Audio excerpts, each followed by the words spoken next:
I don't know about you, but when I got my hair extensions for the first time and I was ready to blow dry them, I realized I had so much more hair and was completely overwhelmed.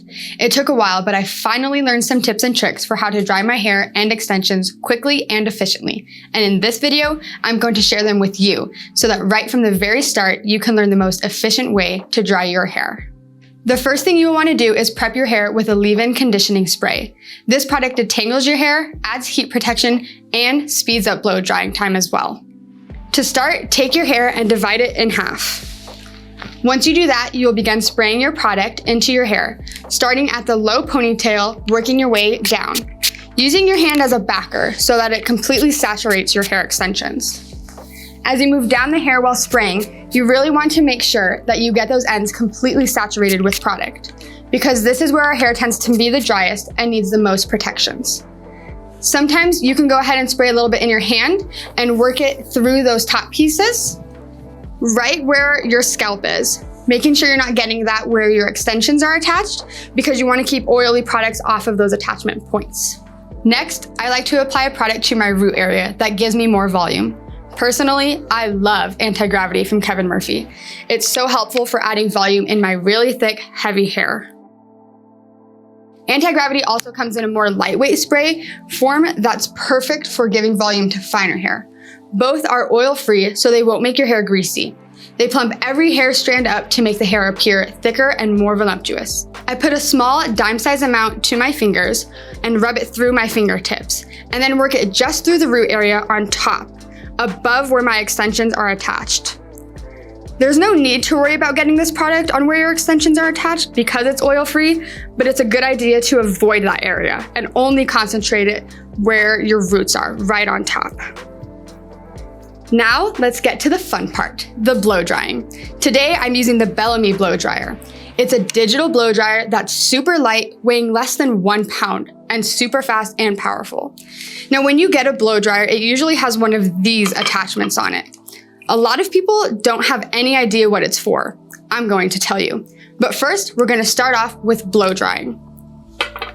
The #1 secret I have found to a fast and efficient blow dry is removing as much moisture as you can from the hair by rough drying first, before you break out any of those round brushes. Starting with these too early will cause you to work way too hard and get frustrated halfway throughout your blowout.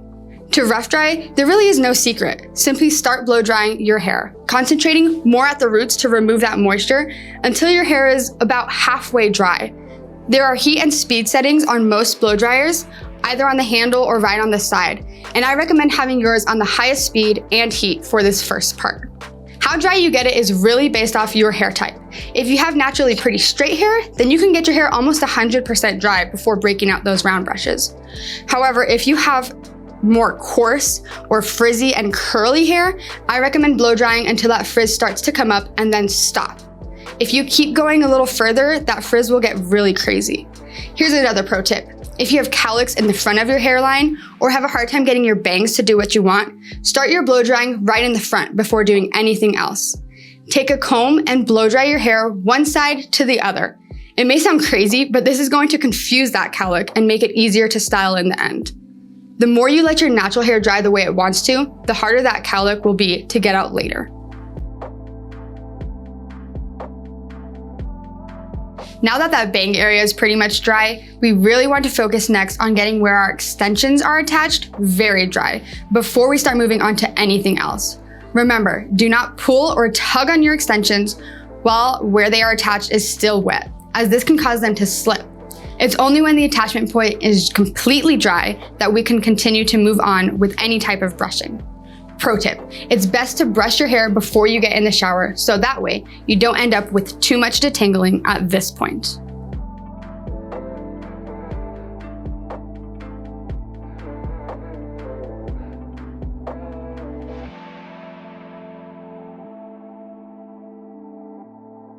All right, now that my hair is mostly dried and the root is completely dried where the extensions are attached, we're going to continue to make our lives way easier by clipping it up into the sections. I feel like the biggest reason that people get frustrated with blow drying their hair and they get easily overwhelmed is that they see that there's so much of it, especially now with all your extensions, and you want to try to make sure you get everything super dry and super smooth.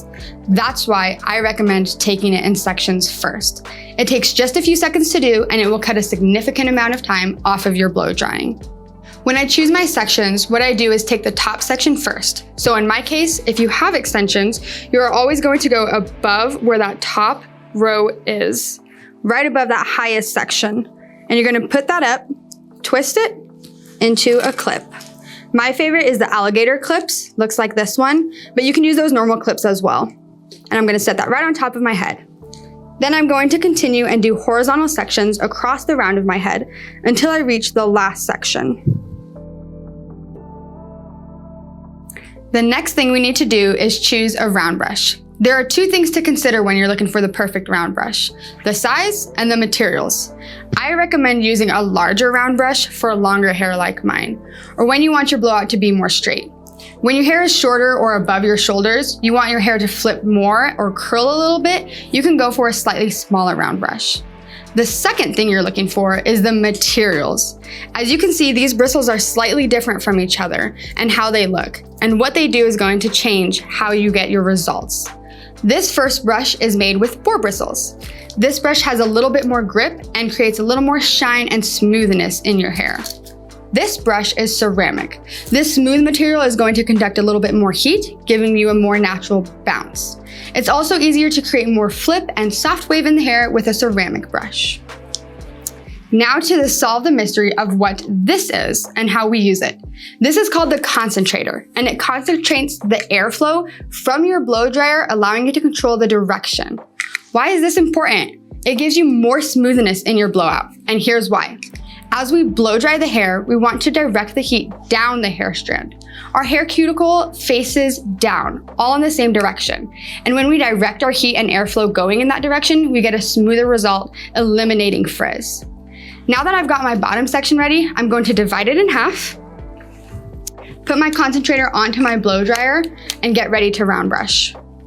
Now that my hair is divided in half, I'm going to place my round brush underneath and begin coordinating my blow dryer and my round brush together, rolling as I reach the bottom. I'm also going to turn the heat and speed settings down a little bit to medium for the round brushing portion. For the last few seconds, I'm going to take my heat off and unroll that section. One thing people worry about is getting their round brush stuck in their hair. And if that happens, just stop, turn your blow dryer off, don't panic, let it cool down a little bit, and then pick sections of your hair out a little bit at a time, starting from the bottom. Before you know it, your hair is free. The trick is just to not panic and pull on it. That can cause it to get even more tangled.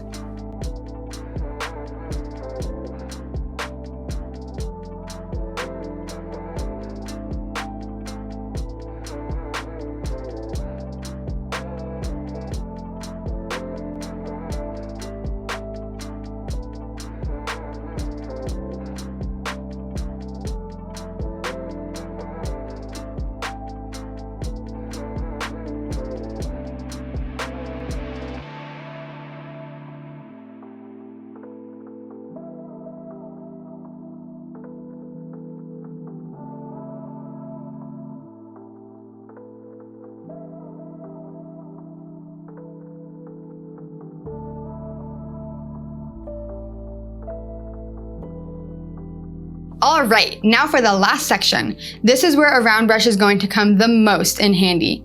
When you're blow drying the top of your hair, you want to blow dry everything backwards, including the front area. As you blow dry, try lifting as straight up as possible to give yourself the most volume.